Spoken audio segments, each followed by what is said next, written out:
Começo de ano e você fica bombardeado de tanta projeção que aparece em anúncio, em postagem nas redes sociais, falando sobre projeções para bolsa, projeções para câmbio, projeção para inflação. Mas hoje eu vou falar para vocês por que eu odeio essas projeções. Então fica aí. Bom, primeiro para começar esse vídeo, vou tentar explicar o porquê que a mídia em geral faz essas projeções e dispara aí logo no começo do ano. Bom, primeiro a mídia ela tenta ali fazer com que você clique nas matérias, né? E nada melhor do que fazer projeções, ainda mais no começo do ano, né? Quando normalmente a gente está revisando algumas coisas nas nossas vidas, seja investimentos, seja uma mudança de trabalho e por aí vai. E aí você acaba sempre se deparando ali com as chamadas super, né, chamativas, né? Bolsa vai fechar em sei lá quantos mil pontos. Então isso acaba gerando, claro, que dinheiro e tudo mais. Então esse é um dos motivos para que você veja tanto, principalmente no começo do ano, essas projeções aí malucas sobre inflação, sobre câmbio.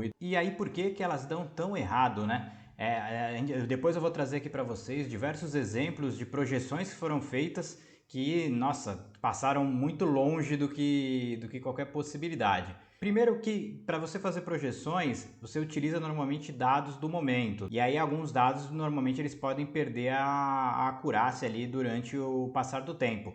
Ou acontece alguma coisa, né? Ultimamente a gente está tendo vários conflitos armados que são pontos que desencadeiam que acaba tendo impacto na economia global. Então, às vezes, só aquela determinada leitura daquele momento específico não é suficiente para você fazer uma projeção tão assertiva assim. E claro que também tem os vieses, né? Muitas vezes a gente vê ali, principalmente corretoras, né? Os economistas mais conhecidos aí fazendo as projeções, porque tem a questão do, pô, se eu acertar, né, lá na frente eu posso me gabar e falar, nossa, eu acertei, viu? Eu tava certo lá. Se eu errar, ninguém muitas vezes nem vai lembrar do que você fez alguma projeção.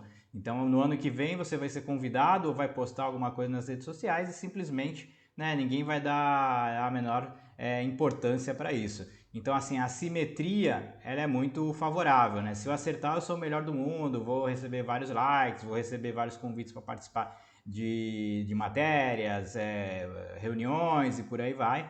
E se errar, simplesmente, né, nada acontece. E também outro ponto, né, a questão também dos vieses, né? Muitas vezes você vê ali uma projeção maluca para o Ibovespa, às vezes o cenário nem está demonstrando muito isso e aí realmente é para conseguir trazer dinheiro do investidor que não conhece muito, vai ser atraído por essa chamada. Ali, geralmente os títulos são super chamativos, então acaba, com certeza, você acaba clicando, acaba lendo, se entusiasmando e aí muitas vezes começa a investir sem entender muito, só através de uma chamada muito bem feita, muito bem elaborada, né, pelos jornalistas. Agora vamos trazer um exemplo real, né, recente até que aconteceu no ano retrasado. Por exemplo, final de 2022 nós tivemos eleições presidenciais, o presidente Luiz Inácio Lula da Silva foi eleito e aí começaram, né, principalmente a grande mídia ali ficar preocupada com o mandato do Lula. Como que seria o mandato do Lula? Todo mundo estava meio precavido ali, meio com o pé atrás. Ah, pô, será que agora é a hora de entrar na bolsa? Como que vai ser o ano de 2023?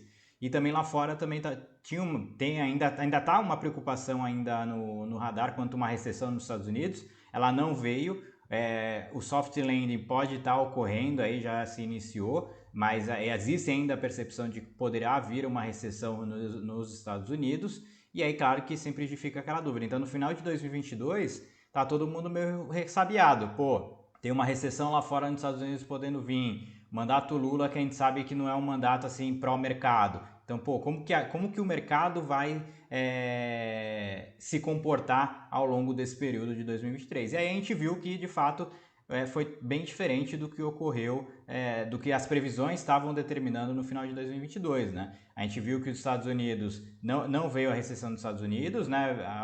O mercado até se empolgou no final de 2023, o que acabou levando os ativos de risco para cima, né? A gente veio ali pelo menos até agosto, setembro, bolsas mundiais ali meio que quase no 0 a 0, o Ibovespa, por exemplo, até setembro ali estava com ganho de 3%, veio outubro, novembro e dezembro e a bolsa deu uma porrada, passou dos 20% no ano, assim como também ativos também dos Estados Unidos, também que subiram bastante com a previsibilidade ali do Fed, cortar os juros a partir do primeiro trimestre de 2024, então isso deu uma animada nos mercados globais e os principais ativos de risco aí performaram super bem em 2023. Então uma coisa que a gente tem que estar sempre acompanhando são os dados reais e acompanhá-los, né, diariamente ali, sempre com uma periodicidade para ver para onde está indo a economia. Mas fazer projeções assim, pelos exemplos que eu trouxe aqui, realmente não faz muito sentido.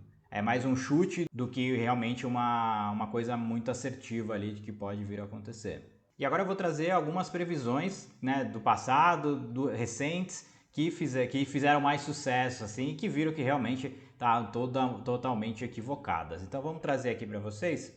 Bom, nós temos aqui uma das principais, né, que todo o mercado lembra, que é do Ricardo Amorim, que é um dos principais economistas do Brasil aqui, pô, super gabaritado, e que em 2009 ele fez uma projeção, né, de que a bolsa bateria os 200 mil pontos em 5 anos. Bom, 2009, né, 2014, a bolsa não chegou nem perto dos 200 mil pontos. Né? Logo depois de 2009, dessa manchete veio a crise do subprime, né? Então acabou levando a bolsa para baixo até, totalmente ao contrário do que se esperava. E também fez uma previsão do dólar, também o dólar estaria cada vez mais barato. Então, assim, de fato, realmente foi uma projeção bem equivocada da parte dele. Tem a projeção aqui também do PIB, um crescimento de 5% em 2010, então vocês já sabem também que não ocorreu. Então, assim, são aquelas previsões que eu falei para vocês, né? Se acertar, eu sou o melhor do mundo. Se eu errar, simplesmente o pessoal esquece. Essa ficou muito famosa, então não vai ser esquecida por um bom tempo, porque sempre o pessoal está relembrando aí essa previsão que o Ricardo Amorim fez. Mas aqui não é uma crítica, tá, pessoal? Pô, super acompanho o Ricardo Amorim, ele é um baita de economista, mas realmente foi uma projeção que ele fez que não fez sentido nenhum. Outra também super famosa, né, da capa da revista The Economist, Brasil takes off, né, Brasil vai decolar, e aí realmente a gente viu que não decolou. Essa matéria saiu ali também em 2009, final de 2009, e a gente viu que também não decolou e não adiantou nada. Então é mais um exemplo aqui para vocês que de fato essas projeções são só para arranjar cliques e conseguir trazer ali talvez alguns investidores mais novatos através do clique. E outra também que eu sempre falo para os meus clientes, para os meus alunos e para o pessoal da consultoria e mentoria também, é a questão do Boletim Focus. Ele traz ali as projeções de alguns economistas do mercado, né? E aí ele lança toda segunda-feira ali o panorama de como que está o sentimento em relação aos mercados. Bom, aqui eu trago para vocês aqui um exemplo do Boletim Focus. Só deixa eu dar um zoom aqui para ficar melhor para vocês. Prontinho aqui.